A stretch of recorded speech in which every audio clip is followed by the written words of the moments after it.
Ano pumapasok sa isip natin kapag nababanggit ang pangalang Dr. Jose Rizal?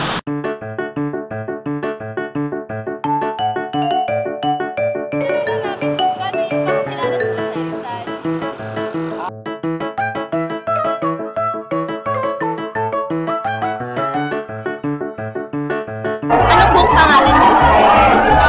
Ito namin, Dr. Jose Rizal. Dr. Jose Rizal. Jose Protasio. Dahil Mercado? Hindi ko alam. Ano buong pangalan na Sir Rizal? Kapag nakaalam niyo buong pangalan ni Rizal? Jose Protasio Rizal Mercado. Alonso Rialonda. Anong may pangalan yan? Ano ka ba? Si Rizal, maraming pangalan yan. Saka dati iniitag si Rizal kasi marami sa asawa. Hindi nga na siya nakagkaroon ng anak, pero bonggang-bongga siya. Lakwatsera. Ano pong buong pangalan ni Rizal? Jose Protasio Rizal Mercado Rialonda. Ang birthday niya? Ang birthday niya? June 19, June 19, 1861. Ang birthday ni Rizal. Ano sa nanay? Ano na kanya kapanganakan? Julio.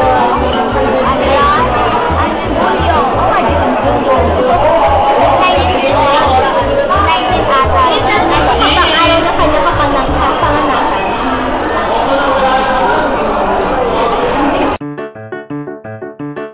Nakatira.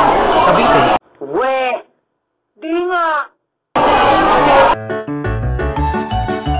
Nakatira or saan siya pinanganak? Sa Kalagbalang. Ay, ba? Sa St. Luke. Sa Manila. Manila ba? Carriedo.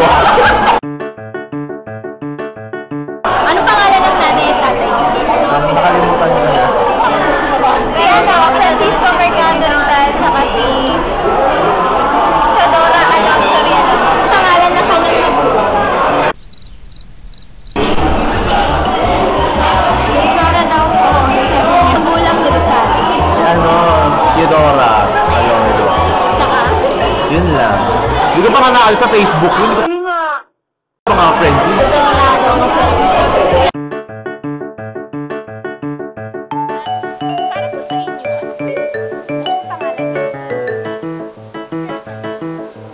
Ako ba pinareview, Sir?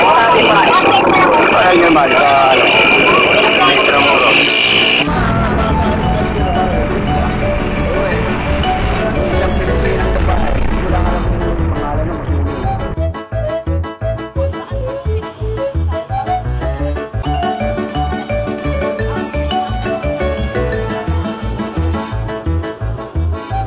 Ako yung dalawang sikat na nobela ni Dr. Jose Rizal.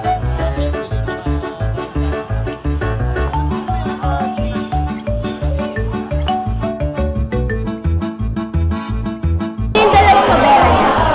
El Pelebus Christmas.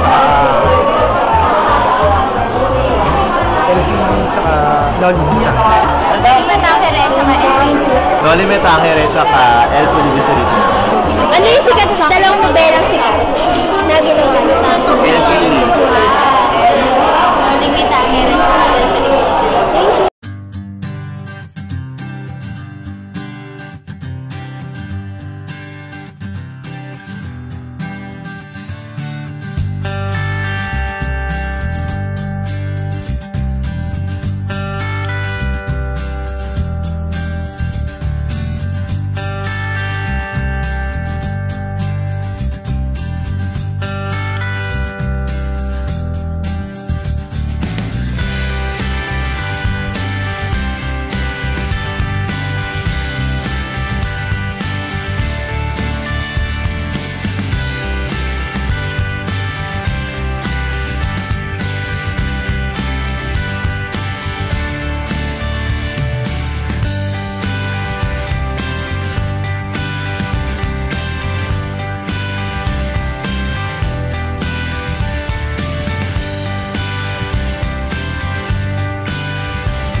Republic Act 1425, also known as the Rizal Law, ay pinirmahan ng namayapa ng si President Ramon Magsaysay noong June 12, 1956.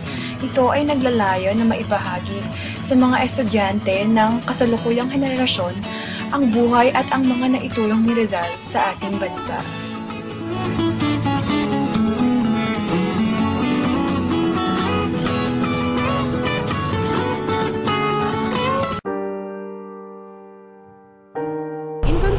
Ano yung may bibigay ninyong observation regarding sa documentation natin sa bahay ni Rizal, sa mga nangyari kanina?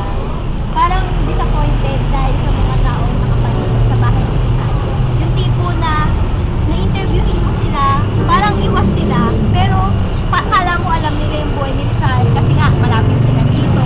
Pero yung talagang iisipin mo pa, parang ay, hindi pa pala talaga nila kilala si Rizal. Yeah, parang pero nung nag-interview ako, parang hindi ko nakuha yung expectation ko dun sa mga tao na gusto ko yung sagot na ibibigay nila sa akin. Yung parang nararamdaman ko na kababayan talaga sila din. Parang positive na nakita ko sa kanila. Yung ano pa rin yung pag-aalaga nila. Yung pag-ilig sa parang pinapakita nila na masyado talaga nilang pinahalagahan yung lugar. Parang kilala nga lang nila si Rizal sa name nila, sa Rizal. Pero once na tinanong mo sila about sa family background, wala silang masagot. Yung parang kilala lang nila to bilang bayani kasi nga may ginawa siya sa bansa natin. Ganyan. Yung mga tao pa nasa loob ng bahay ni Rizal, ang hirap pa tanong, sila pa yung mahirap pakiusapan. Pag yung tatanong tayo, hindi nila nasasabi. Parang hindi nila kilala si Rizal kahit doon sila tumitira, doon sila natatrabaho. Parang wala silang masabing iba. At ang hirap pa sa mga ano. Yung kay Rizal naman yung tinatanong natin, alam naman nila siguro. Yung expected ko dun, bago ako pumunta dito, expected ko dun sa pupuntahan ko, yung parang makaluma, pero dahil gusto nilang i-preserve na mapaganda yung bahay or ma-preserve nila yung bahay, parang nagbabago na yung itsura ng bahay, parang hindi na yung makaluma. Tapos yung mga tinanungan naman namin, parang iba, hindi nila alam yung sasagot nila. Yan. Yung pag-preserve nila sa bahay, napakaganda. At masyadong, alam mo yun, kapag pumasok ko sa bahay nila, parang mapipil mo na yung, mga old, furniture na ginamit sa bahay. Tsaka yung spirit ni Rizal, nandun siya. Tsaka isa pa, parang, yung nga lang, yung mga tao nandun sa paligid, parang ang hirap nilang kumbinsihin na kung ano ba yung sagot dapat. At tsaka, parang hindi ako satisfied sa mga sinagot nila. Na-excite naman ako sa pagpunta dito. Siguro, last na punta ko dito nung kinder pa ako. Tapos, mapapansin ko lang, yung mga ibang na-interview, meron talaga, di nila kilala ng si Rizal, yung family niya. Meron doon tinanong, sino yung ama ni Rizal, ang sinagot, Gustado, gano'n. Ayan, so, nalaman natin na, napakinggan natin lahat ng mga observations so, regarding sa mga tao, regarding doon sa bahay ni Rizal, sa mga taong nag-maintain doon. Sa tingin naman, siguro sa positive side, para sa akin naman, kung ako, okay yung naging sa documentation natin kay Rizal. Sa bahay ni Rizal. Kasi na-preserve talaga siya. Kahit doon sa nabasa ko kanina na CP na lang daw yung mga kasangkapan doon. Pero makikita mo na talagang pinipilit nilang i-preserve yun para sa mga sunod natin na nag-documentation purpose. Saka yung mga ibang mga estudyante na kailangan talaga malaman nila. History is important. It imprints a mark to our identity. It reminds us who we were, who we are, and who will we be. It's not just our past, but it is also our today and tomorrow.